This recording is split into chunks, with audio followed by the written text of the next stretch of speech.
Horizon Ventures Africa is a new fund that's being launched here in South Africa. Horizon Ventures is an existing fund out of Singapore, but we're raising a $10 million fund that's specifically focused on sub-Saharan Africa. So we're participating in the conference, the YouStart conference, looking for great opportunities, and also supporting one of the portfolio companies that we're investing in called Over. And they'll be pitching tomorrow in the competition as one of the 15 companies.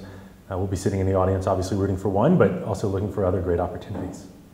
Okay. And the innovation market in Southern Africa, is it strong? We're actually very excited. Since we've been here for about the last year, but really aggressively over the last 6 months looking at potential portfolio investment opportunities, and have been very pleasantly surprised at the companies or the opportunities that we've identified. Both homegrown companies here in South Africa, as well as companies that are starting to relocate here from overseas, where people are just finding very clever Africa-oriented solutions to Africa problems, but also starting to launch companies here that have Pan-Africa and global potential. So there's 3 or 4 that we're actively investigating right now, and we expect to make a couple of investments within the first half of 2014. Okay. Going beyond the value of any particular innovation itself, what is it that you look for? So there's several things we're looking for. I mean, we are very interested in disruptive technologies, and that's a buzzword that can be overused.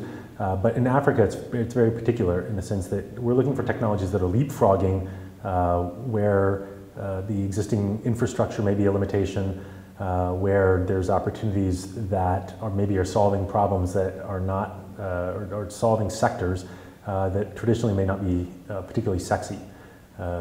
So we, for example, we're looking at feature phones and very low power smartphones as a massive market where people, there's hundreds of millions of consumers here in the continent of Africa where their first introduction to the internet is typically on a feature phone or a very low powered smartphone. And the vast majority of the apps and services and technologies that are available are not oriented towards that sector. So we believe that there's a huge untapped market and it's only going to grow. Okay. And there's the Over project that you've got here. Can you describe any of the other projects that you've been involved in? Sure. So there's a company that provides information for metro transit. So interestingly enough, they're not focused only on the trains, but also on a lot of the informal taxis. But they allow for one to plot their course, a traveler, a commuter, to plot their course using a myriad of transportation mechanisms.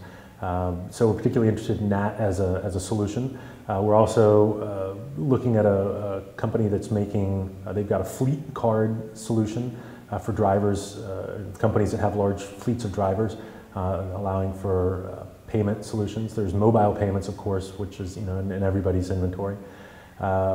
So we're really looking across the spectrum. Oh, and there's also there's a ticketing solution that we believe has a tremendous amount of potential. So in some cases, it's companies that are replicating existing successful business models in more established markets like the US and Europe.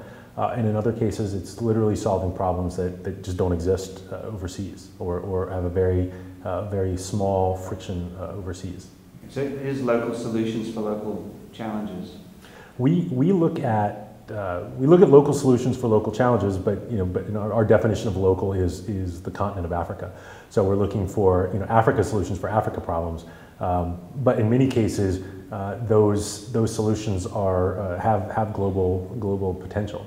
So one company that we're not actively looking to invest in at the moment, but that we were particularly interested in earlier, just as an example of this, was basically a job market solution for informal workers and day laborers. And they allowed individuals who had manual skill sets, so gardeners, domestic help, etc., to upload more or less their CV effectively using feature phones, and then that became searchable for households that were looking to hire and employers that were looking to hire But one of the great innovations was that you could see those, you could see who they'd work for, you could see referrals, you could see language skills, you could see, you know, a whole set of characteristics that would allow you to make a better decision. Interestingly enough, although that seems to be a fairly localized market, the founders of that company, they had planned to go to the US, where they had identified that there was a market of potentially 30 million illegal or migrant workers or immigrant workers or just domestic, you know, fully papered but domestic workforce, all that have feature phones, many of whom don't have bank accounts, many of whom are looking for day labor, and you know, I can guarantee you that there's no one sitting in Silicon Valley that's trying to solve that problem.